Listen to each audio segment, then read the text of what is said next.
Ladies and gentlemen, imagine a night where history took a different turn. The stars still shimmer above the Atlantic, the sea just as cold and endless, but this time, the Titanic swerves left. The iceberg passes in the moonlight, harmless. The ship sails on. What if the Titanic had avoided its icy fate? We often remember the Titanic not just for its size or luxury, but for its tragedy. Over 1,500 lives lost, families shattered, a world shocked into humility. But what if that tragedy had never come to pass? What would have changed? The Titanic would have arrived in New York as planned, greeted with celebration, hailed as a technological marvel and the pinnacle of human achievement. Its successful voyage might have emboldened an age of unchecked confidence in engineering. Safety regulations? Perhaps delayed. Lifeboat requirements? Still minimal. Complacency might have grown instead of caution. But there's another side to this story. Survivors would never be called survivors. They would simply be travelers, arriving safely to build new lives, reunite with loved ones, and chase the American dream. Think of the artists, engineers, children, and immigrants whose stories were cut short. What might they have become? The Titanic itself could have served for decades, perhaps even through the Great War. A living symbol of the industrial age, carrying kings and commoners alike across oceans. And the White Star Line? It might have dominated global shipping far longer. Yet without the disaster we lose the lessons it taught us.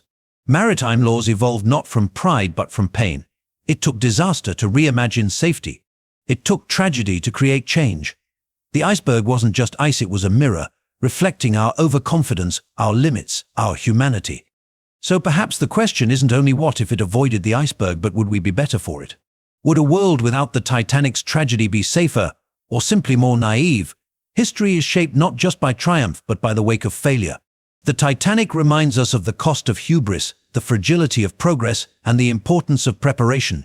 Its story lives on not because it sailed, but because it sank. In the end, we ask what if not to rewrite the past, but to better understand the present. And in that understanding, perhaps we find purpose.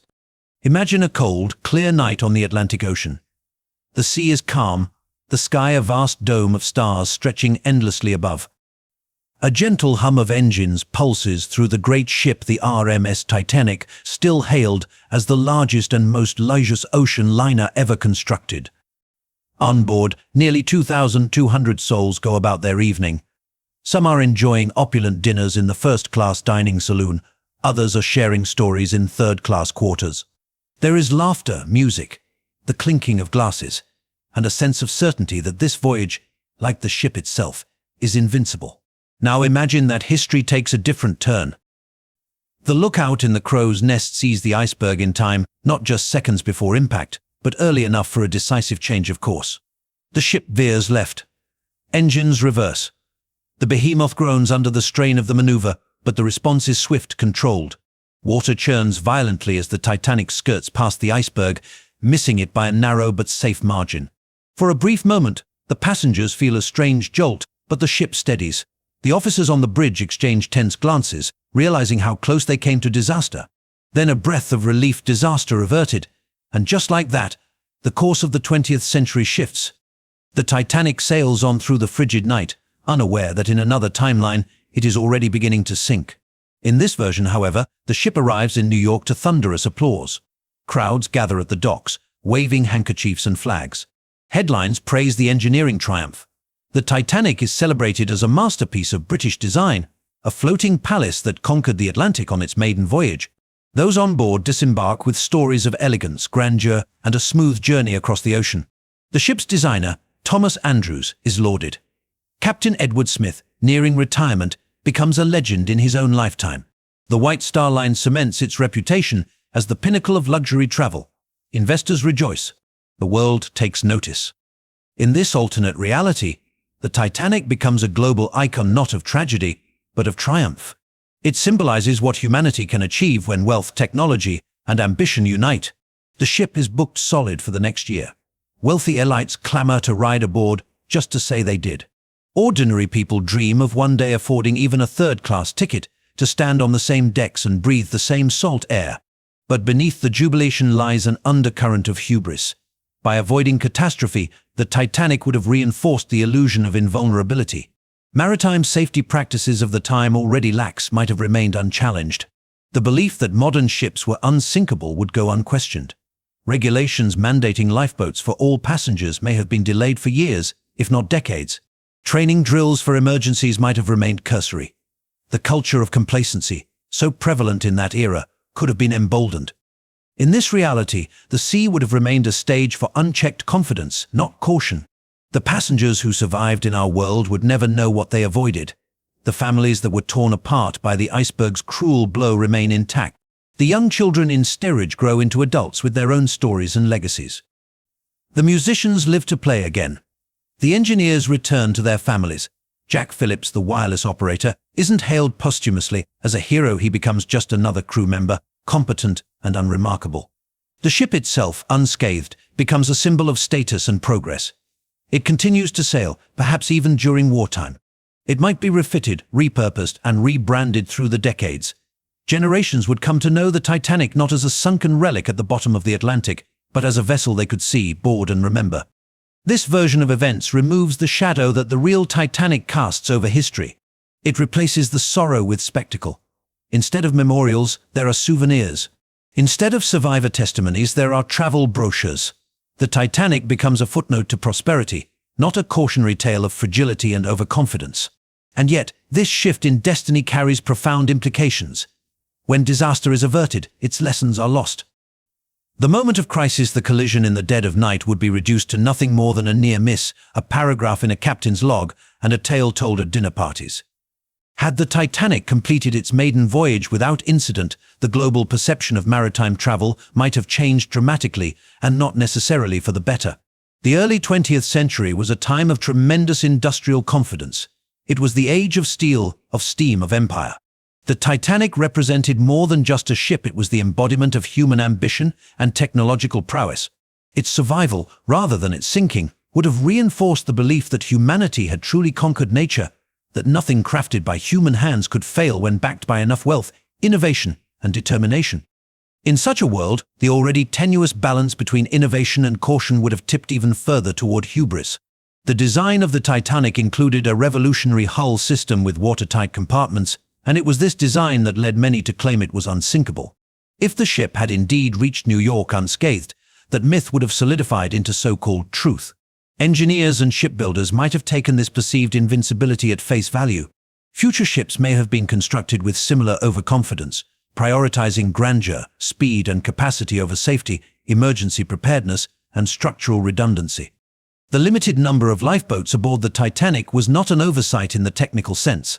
It actually exceeded the legal requirement of the time, which was based on tonnage rather than passenger capacity. But the disaster exposed the inadequacy of those outdated standards. Had the Titanic arrived safely, there would have been no pressure to change those regulations. The concept of lifeboats for all would likely have seemed unnecessary or even absurd to many in the shipping industry.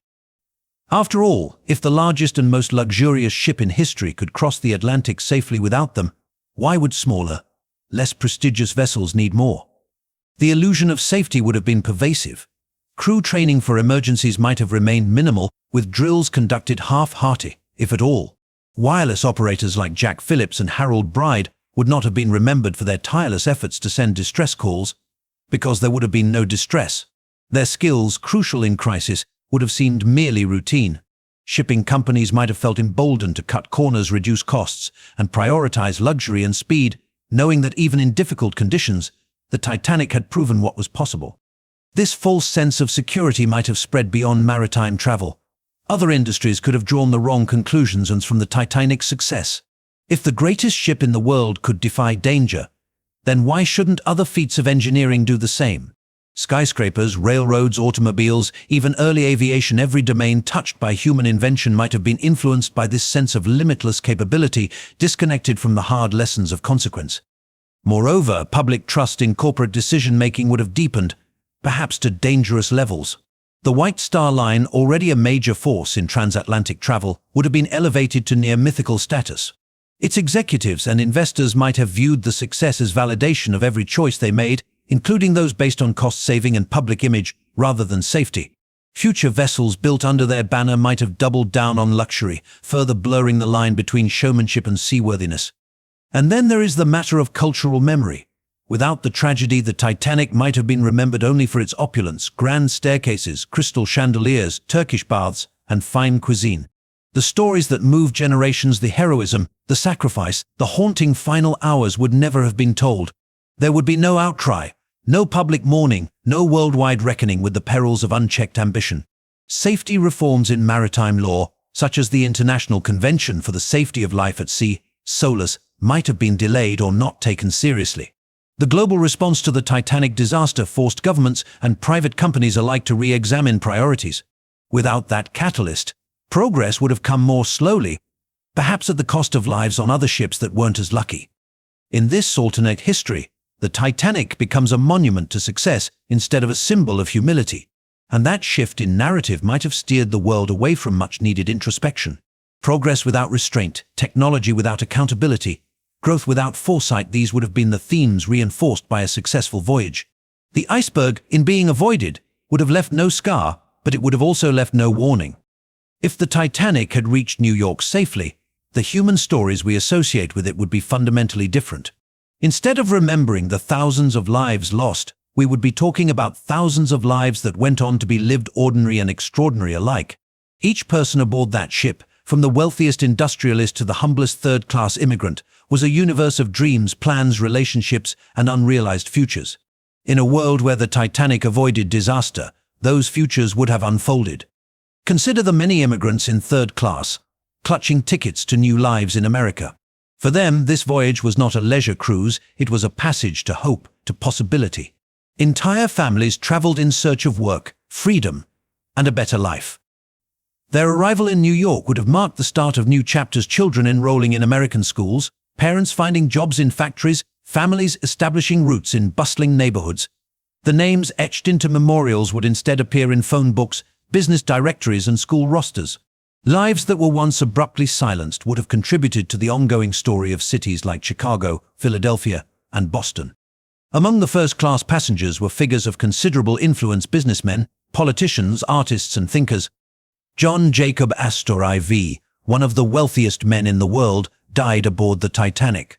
Had he lived, he might have gone on to fund further developments in science, architecture, or literature. His investments, philanthropic ventures, and societal influence would have had ripple effects, possibly altering the trajectory of American finance or education. Similarly, Isidor Straus, co-owner of Macy's department store, was widely respected for his public service and philanthropy. His continued leadership might have shaped economic and social policy in ways we can only imagine. Even the ship's crew, from engineers to stewards, would have returned to their homes and families with pay in their pockets and stories of their transatlantic journey. The 8-member orchestra, remembered today for playing as the ship went down, might have become famous for other reasons. Their talent and dedication, evident in even the direst moments, could have propelled them to recognition in music halls rather than history books. They might have played on other ships, in theaters, perhaps even recorded pieces of music that would later be cherished. Children aboard the Titanic represented not just innocent lives lost, but untold possibilities. Infants in their mother's arms, young boys and girls clinging to siblings, all would have grown up to pursue passions and professions, to fall in love, to leave behind their own legacies. In this alternate history, the Titanic becomes not a memorial to what was lost, but a cradle for what was saved. Artists might have painted their visions, engineers built bridges and machines, teachers inspired generations. One cannot help but wonder what medical advances, literary masterpieces, or civic contributions might have emerged from those spared by a twist of fate. For the survivors in our real timeline, their lives were forever divided by the trauma of that night. In this reimagined outcome, their journey ends in relief, not horror. The young bride returning to her husband, the widower finding strength to raise his children, the traveler escaping hardship, all return not just intact, but with renewed belief in their journey. These passengers might have become storytellers not of survival, but of ambition fulfilled. Their tales would be about the grandeur of the ship, the expanse of the ocean, and the thrill of arrival in a land of promise. The ripple effect of the Titanic's safe arrival would have extended far beyond the individuals on board. Their descendants' children, grandchildren, great-grandchildren, would live in a world unknowingly shaped by the absence of a disaster. Some of those descendants might include influential figures of the future: scientists, inventors, politicians, or activists, people who would never have existed in the timeline we know. The world they inherited might have been touched, in some small but real way, by the moment their ancestors stepped safely onto the dock in New York Harbor. When we reimagine the Titanic's fate, we also reimagine the futures of thousands of people, futures that in our reality were suddenly erased. The scope of that potential is enormous. It is not only about individual survival, it is about the countless ways those individuals might have interacted with and enriched the broader world. From economic contributions to cultural developments, from family legacies to scientific progress, the lives saved would have become part of a living history. The sinking of the Titanic was not just a maritime disaster, it was a turning point in the global understanding of safety, responsibility, and human vulnerability. It forced the world to confront uncomfortable truths about the limits of technology and the consequences of arrogance. The shock of the tragedy rippled across continents, and in its wake, it sparked a wave of reforms and systemic changes that likely saved countless lives in the years that followed. Had the ship avoided the iceberg and reached its destination safely, much of this hard-earned progress might have been delayed or perhaps not come at all. At the time of the Titanic's voyage, maritime safety regulations were inconsistent and often outdated. Lifeboat requirements, for example, were based on the tonnage of the ship rather than the number of passengers on board. Titanic carried only enough lifeboats for about half of its passengers and crew, not because of gross negligence, but because the rules simply didn't demand more. After the sinking, that brutal shortfall became a focal point of public outrage and legislative scrutiny. Lawmakers and international bodies acted with unprecedented urgency, leading to sweeping reforms. Among them was the establishment of the International Convention for the Safety of Life at Sea, SOLAS, in 1914, which required adequate lifeboats for all passengers, regular drills, and improved emergency communication systems. Without the tragedy as a catalyst, such reforms might have remained theoretical. The complacency of shipbuilders and maritime companies could have continued unchecked, allowing luxury and cost-cutting to override safety concerns. In the absence of public pressure driven by visible, large-scale loss, lawmakers might have lacked the political momentum to enact necessary but expensive changes. Tragedy has a unique power to focus public and governmental attention in a way that no hypothetical risk can replicate. In an alternate history where the Titanic completed its journey without incident, the urgency to reform might have seemed unnecessary or premature. The wireless communication systems on board the Titanic were another key element whose importance became painfully clear during the disaster. Jack Phillips and Harold Bride, the ship's Marconi operators, worked tirelessly to send out distress signals even as water rose around them. Their efforts allowed nearby ships to respond, albeit too late to prevent mass casualties. The loss, however, highlighted the critical role of radio communication at sea and led to significant improvements in how ships were required to maintain 24-hour wireless watch. If the Titanic had arrived safely, the value of round-the-clock wireless monitoring might have remained an untested theory. Instead, it became a non-negotiable standard for maritime travel. The human cost of the disaster personalized these technical failings. Images of women and children lost at sea, accounts of separated families, and tales of heroism and despair gripped the world. The public reaction was immediate and emotional.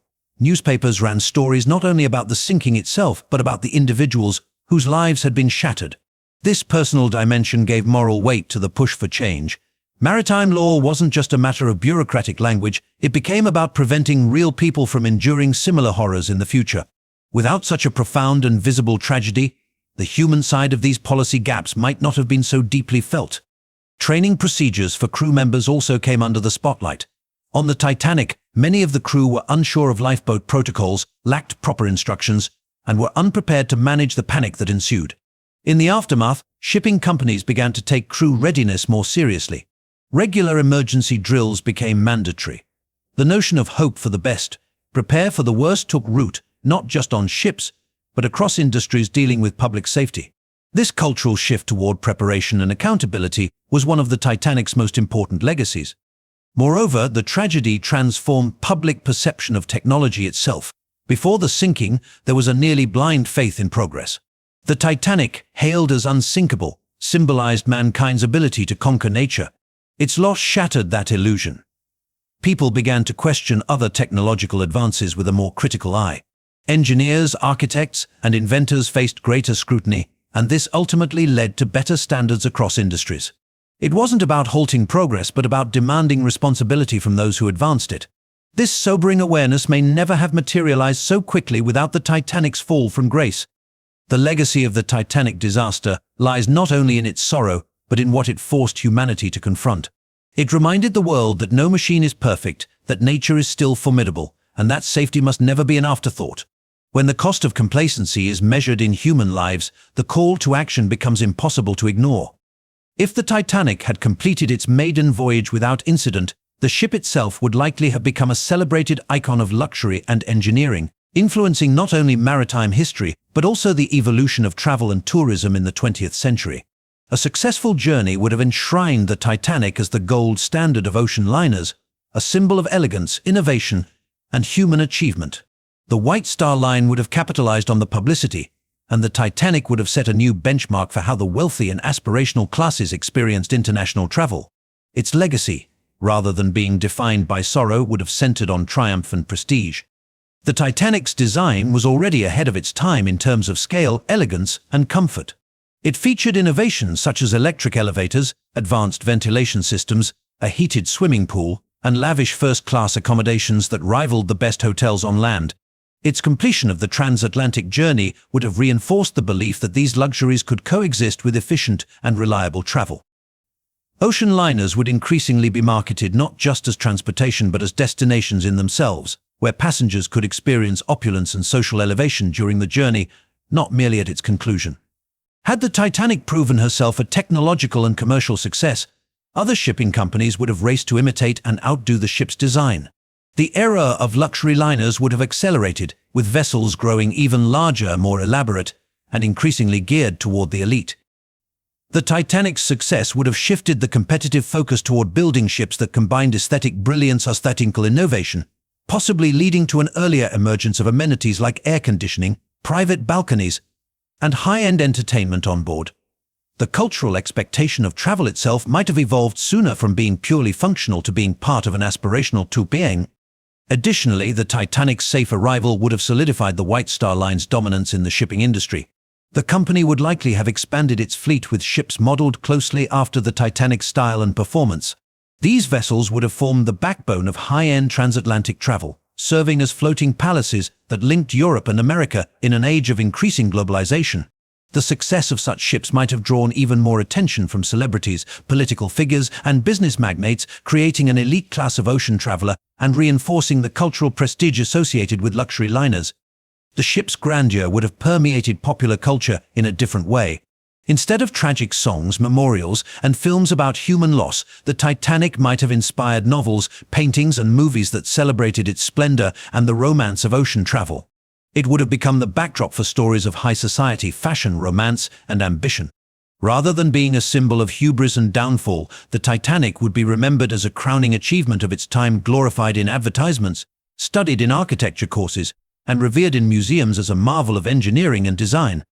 This cultural resonance would have influenced how future generations viewed the relationship between technology and experience. The Titanic's name would not be evoked to teach caution, but to inspire innovation and luxury. Engineers, designers, and entrepreneurs across industries from architecture to hospitality might have taken cues from its layout, ambience, and integration of cutting-edge amenities. The very concept of experiential design could have gained early traction, pushing forward innovations in hotels, trains, and even early commercial aviation. A successful voyage would also have affected tourism in a broader sense. As the Titanic redefined ocean travel, the aspirational middle class might have pushed harder to access similar experiences. The democratization of luxury, which would later define travel in the post-WWII era, might have begun earlier. Cruise lines catering to a wider spectrum of passengers could have emerged decades sooner, blending luxury with accessibility. In this way, the Titanic might have served not only the elite, but also opened the door to a cultural shift in how society approached leisure and movement across borders. Moreover, the ship's safe arrival could have elevated its crew and builders into celebrated figures. Captain Edward Smith would have been hailed as a master of maritime command, perhaps extending his career or mentoring future captains of the White Star Line. Thomas Andrews, the ship's designer who perished in the actual disaster, would have been lauded for his engineering genius and foresight. Their reputations, bolstered by a flawless crossing, might have shaped standards of excellence for decades in both leadership and naval architecture. Rather than becoming a cautionary tale frozen in time, the Titanic would have continued to sail or serve as the inspiration for sister ships bearing her name and legacy. The ship's image, proud, gleaming, powerful, would have graced posters, stamps, and collectible memorabilia, capturing the optimism of an era that believed nothing was beyond human reach. What if the Titanic had avoided its icy fate and reached New York as planned? Rather than being remembered as the most tragic maritime disaster in history, the Titanic would have become a celebrated icon of human achievement. Heralded for its size, luxury, and engineering marvel, it would have revolutionized transatlantic travel and set new standards for ocean liners worldwide. The White Star Line would likely have dominated the shipping industry, and future ships would have followed Titanic's design, expanding the era of grand ocean travel faster than history recorded. Passengers who perished in our reality, immigrants, entrepreneurs, artists, and tycoons, would have gone on to shape industries, families, and cultures. The ripple effect of their continued lives could have changed history in subtle but meaningful ways. Instead of inspiring safety reforms, the Titanic might have reinforced overconfidence in engineering, possibly delaying improvements in maritime safety, lifeboat requirements, and radio communication protocols. Culturally, the Titanic would symbolize elegance, progress, and success. Its name would be associated with luxury and ambition, not tragedy. Books, films, and stories would romanticize the voyage, not mourn it. Captain Edward Smith, Thomas Andrews, and other figures would be remembered as pioneers rather than martyrs.